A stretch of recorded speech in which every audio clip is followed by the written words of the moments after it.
আসসালামু আলাইকুম। কথা নাহিয়ান স্বাগত জানাচ্ছি এনটিভির রাতের খবরে। ক্রাউন সিমেন্ট শিরোনাম দেখছিলেন, এবার নিয়ে যাব পুরো খবরে। ইরানের পারমাণবিক স্থাপনাগুলোতে সাম্প্রতিক হামলায় গভীর উদ্বেগ প্রকাশ করেছে বাংলাদেশ। আজ বিবৃতিতে ঘটনায় নিন্দা জানিয়ে পররাষ্ট্র মন্ত্রণালয় বলছে, এই ধরনের পরিস্থিতি ইতোমধ্যে নাজুক একটি অঞ্চলের স্থিতিশীলতা আরও বিঘ্নিত করার ঝুঁকি তৈরি করে এবং আন্তর্জাতিক শান্তি ও নিরাপত্তার প্রতি হুমকি স্বরূপ।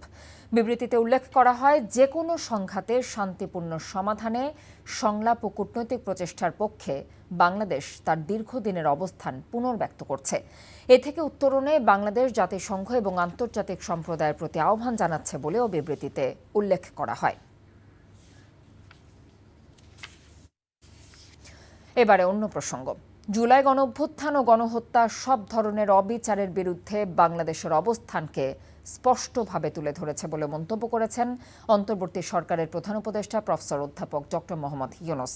রাজধানীতে বিচার বিভাগীয় স্বাধীনতা ও দক্ষতা শীর্ষক এক সেমিনারে এসব কথা বলেন তিনি। প্রধান উপদেষ্টা বলেন, জুলাই গণহত্যার বিচারের জন্য জাতি ঐক্যবদ্ধ। আন্তর্জাতিক অপরাধ ট্রাইব্যুনাল সম্পূর্ণ নিরপেক্ষভাবে তার দায়িত্ব পালন করছে।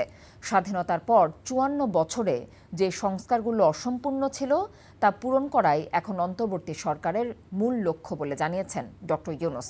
তিনি অভিযোগ করে বলেন, অতীতের সরকারগুলো বিচার বিভাগকে নিজেদের স্বার্থে ব্যবহার করেছে, কিন্তু তার সরকার বিচার প্রক্রিয়াকে স্বাধীন ও নিরপেক্ষ রাখতে প্রতিশ্রুতিবদ্ধ।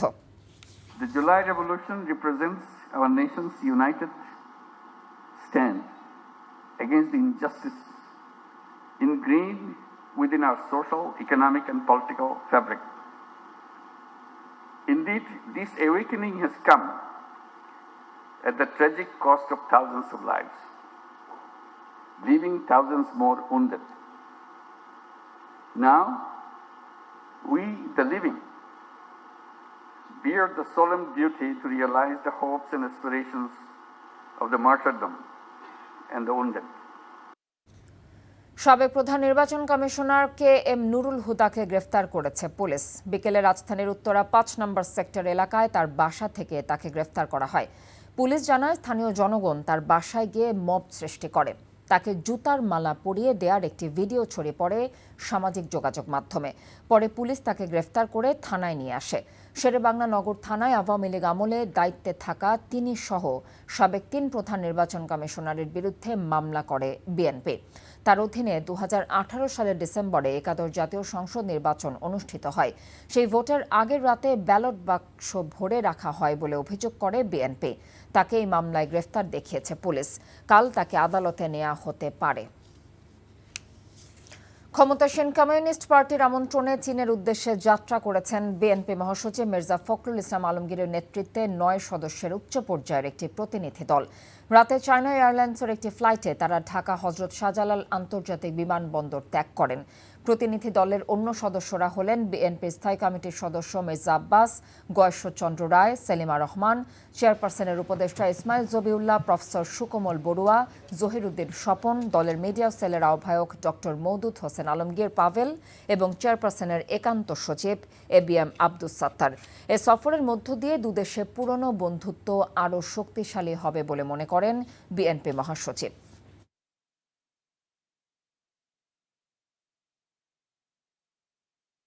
আমাদের এই সফরে আমাদের চীনের উচ্চ পর্যায়ের কিছু কমিউনিস্ট পার্টির নেতাদের সঙ্গে দেখা হবে এবং দুই দেশের বিষয়গুলো নিয়ে আলোচনা হবে এবং পরস্পরের স্বার্থ সংশ্লিষ্ট যে বিষয়গুলো আছে সেই বিষয়গুলো নিয়ে আমরা আলোচনা করব। আমরা সবাই জানি চীন এখন অনেক বড় অর্থনৈতিক দিক দিয়ে শক্তিশালী একটা দেশ এবং চীনের এই অর্থনৈতিক যে শক্তি, এই শক্তিকে যদি আমরা কাজে লাগাতে পারি তাহলে আমরা উপকৃত হব।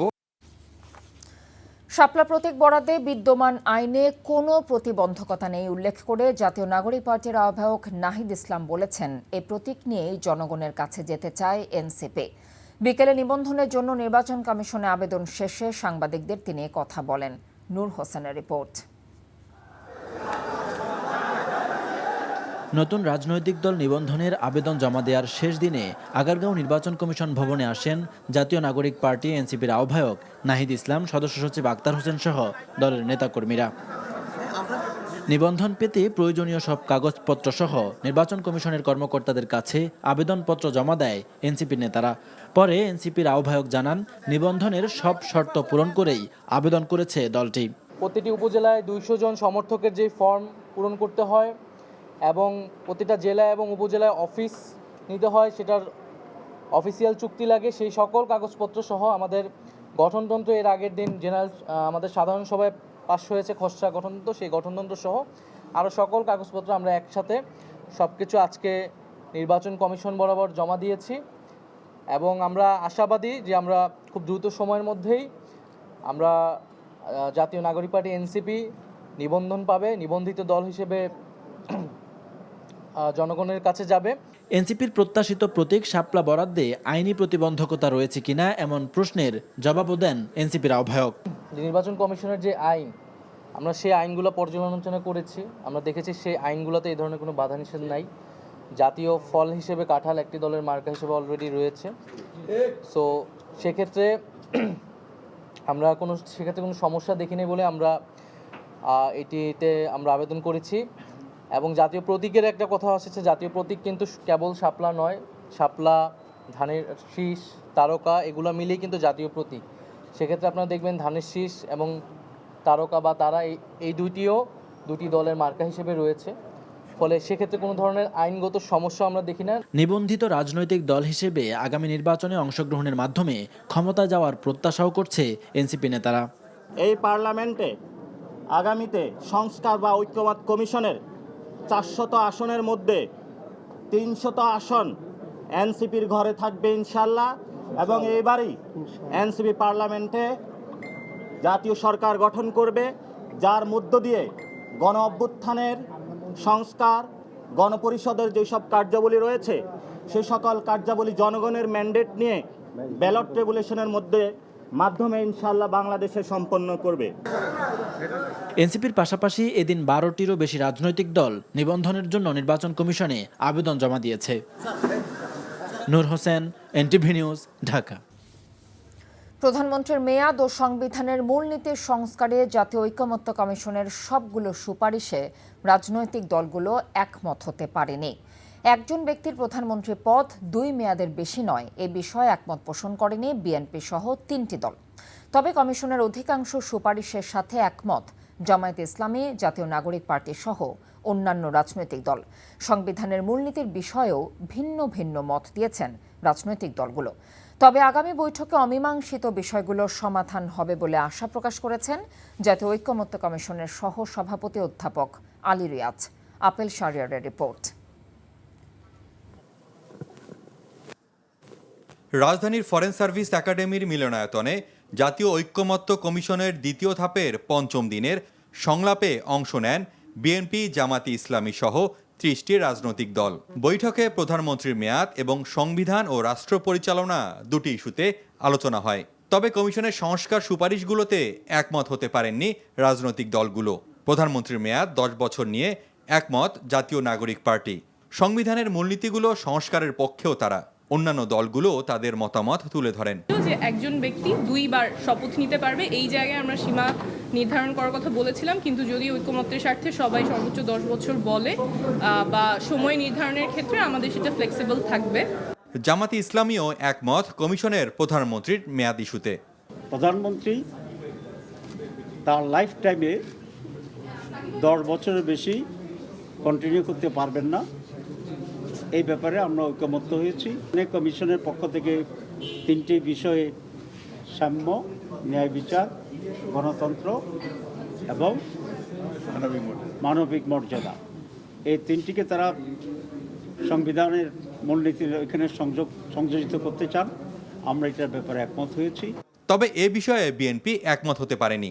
রাষ্ট্র পরিচালনার মূলনীতি হিসেবে পঞ্চদশ সংশোধনী আগের যে অবস্থা ছিল সেখানেই ফিরতে চায় দলটি। এবং পরপর 2 মেয়াদের পরে গ্যাপ দিয়ে যদি সেই একই পার্টি অথবা জোট ম্যান্ডেট পায়, তখন তারা একই ব্যক্তিকে আবার প্রধানমন্ত্রী হিসেবে নির্বাচিত করতে পারেন, সেরকম ব্যাখ্যা আছে, এটাও ভ্যালিড ব্যাখ্যা।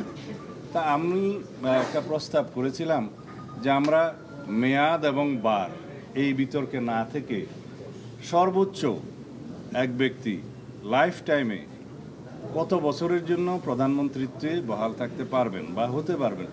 কমিশনের সহসভাপতি আলী রিয়াজ বলছেন, আলোচনার কিছু বিষয় অমীমাংসিত রয়েছে। সংস্কার প্রস্তাবে সব দলগুলোকেই ছাড় দেওয়ার মানসিকতা থাকার প্রত্যাশা করেন। আজকের আলোচনায় বিভিন্ন দলের যে সেন্টিমেন্ট এবং অবস্থান তার প্রতিফলন ঘটিয়ে ঐকমত্য কমিশনের পক্ষ থেকে একটি সুস্পষ্ট প্রস্তাব হাজির করা হবে।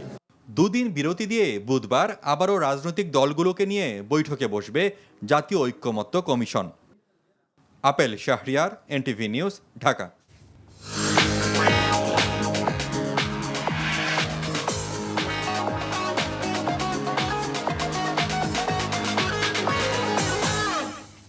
এবারে মার্কেন্টাইল ব্যাংক অর্থনীতির খবর। কালো টাকা সাদা করার সুযোগ বাতিল করে অনুমোদন দেওয়া হয়েছে 2025-26 অর্থ বছরের জন্য 7,90,000 কোটি টাকার বাজেট। বাজেটের চমক নয়, খাদের কিনারা থেকে টেনে তোলার চেষ্টা করা হয়েছে বলে জানিয়েছেন অর্থ উপদেষ্টা ডক্টর সালেউদ্দিন আহমেদ। উপদেষ্টা পরিষদে অনুমোদনের পর বিকেলে সচিবালয়ে আয়োজিত ব্রিফিংয়ে এসব কথা বলেন তিনি। বলেন, খারাপ হয়নি বলেই বাজেট সহায়তা হিসেবে $2.6 বিলিয়ন মিলছে। সুইস ব্যাংকে আমানত বাড়া উদ্বেগের বলেও জানিয়েছেন তিনি। রিপোর্ট করছেন রকুন উদ্দিন। ক্যাশলেস সোসাইটি বিনির্মাণ 2 জুন 2025-26 অর্থ বছরের জন্য 7,90,000 কোটি টাকার বাজেট উপস্থাপন করেন অর্থ উপদেষ্টা। বিজ্ঞান গবেষণা সোমবার এই বাজেট অনুমোদন দিয়েছে অন্তর্বর্তী সরকারের উপদেষ্টা পরিষদ। প্রস্তাবিত বাজেটে ফ্ল্যাট বা ভবনে বিনিয়োগ করে অপ্রদর্শিত অর্থ বা কালো টাকা সাদা করার সুযোগ থাকলেও তা বাতিল করা হয়েছে। সবচেয়ে বড় একটা ডিসিশন নিয়েছি, আমরা তো অপ্রদর্শিত আয়ের আমরা একটা সুযোগ দিয়েছিলাম। সব টাকাই কিন্তু কালো টাকা না, অপ্রদর্শিত আয় আছে। সবাই কিন্তু কালো টাকা বলেন, এটা কিন্তু মিসনোমার। কালো টাকার মধ্যে আমরা বলেছি কিন্তু সুযোগ দেওয়ার জন্য, সেটা আমরা বলেছি আর দরকার নেই, ওটা একদম কমপ্লিটলি এটা আমরা প্রত্যাহার করে নিয়েছি। প্রস্তাবিত বাজেটের চেয়ে সামাজিক নিরাপত্তা খাতে 10,000 কোটি টাকা বাড়িয়ে 91,000 কোটি টাকার অনুমোদন দেওয়া হয়েছে। 7.5 থেকে 2% আনা হয়েছে জ্বালানি তেলের আগাম শুল্ক। বাজেট দেবার ক্ষেত্রে পুরনো পথেই হেঁটেছেন অর্থ উপদেষ্টা। সংবাদ সম্মেলনে অনেকের এমন সমালোচনার জবাব দেন নিজেই।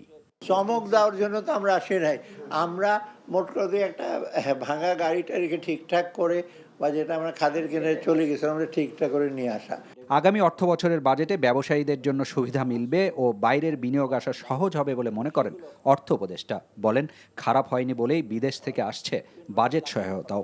হাল নাগাদ খবর যে অর্থায়নটা যেটা এসছে মেইনলি এটা বাজেট সাপোর্ট আসছে, সেটা প্রায় 2.3 বিলিয়ন ডলার প্রকল্প। একটা বিরাট লিস্ট দিয়ে আমার কাছে যাও, সেখানে আসবে প্রায় 5.1 বিলিয়ন ডলার প্রকল্প বিভিন্ন সময়।